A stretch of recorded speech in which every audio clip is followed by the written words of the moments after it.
Hi, I thought an overview of how to go about answering free response question number 4 might be helpful to a lot of you. To begin, what we can see in this first illustration, this first figure, is that glycogen, a carbohydrate polysaccharide, can be synthesized by an enzyme called glycogen synthase and can be broken down or catabolized by the activity of a glycogen phosphorylase. So we can see synthesis moving from left to right and catabolism moving from right to left.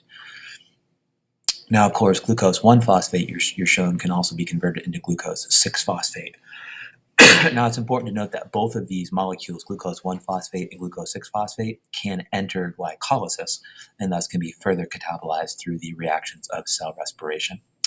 So as we move down, we have a second image, which shows us what's happening inside of the cell in respect to how the cell either activates glycogen synthesis or glycogen catabolism. So if we kind of move from the top down, which really is the most important part of the figure for answering this part of the question, we can see that there's a molecule of insulin that's binding to an insulin receptor. And then there are some arrows which indicate some steps which aren't shown for the purposes of simplicity.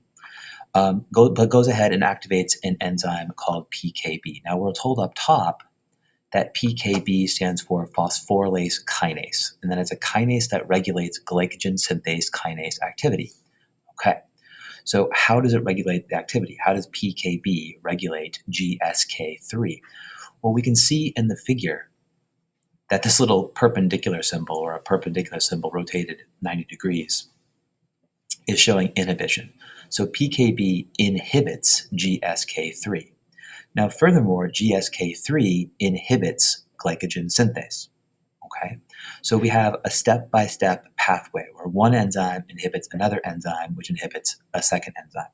Okay, so of course, if GSK3 inhibits glycogen synthase, then inhibiting an inhibitor would actually lead to activating glycogen synthase. It's like a double negative, if you will. So if we scroll down to the question, a cell where PKB is always active has a mutation that results in the permanent activation of GSK3. So if GSK3 is always active, okay, then it's always inhibiting glycogen synthase. So you're not going to get any glycogen because this particular enzyme that's responsible for making glycogen from glucose 1-phosphate is inactive. Okay, and of course that's happening because in this case, PKB has a mutation that results in the permanent activation of the second enzyme in this particular pathway. So when you look at the feedback, you're going to see that in this particular scenario, glycogen synthase is inactive because GSK3 is always on, and GSK3 normally inhibits glycogen synthase. So I hope this helps. And certainly with the first two parts of this question. In many ways, we're just trying to read a figure and make meaning from the figure using the information that's provided. Okay? All right. Please let me know if you have additional questions.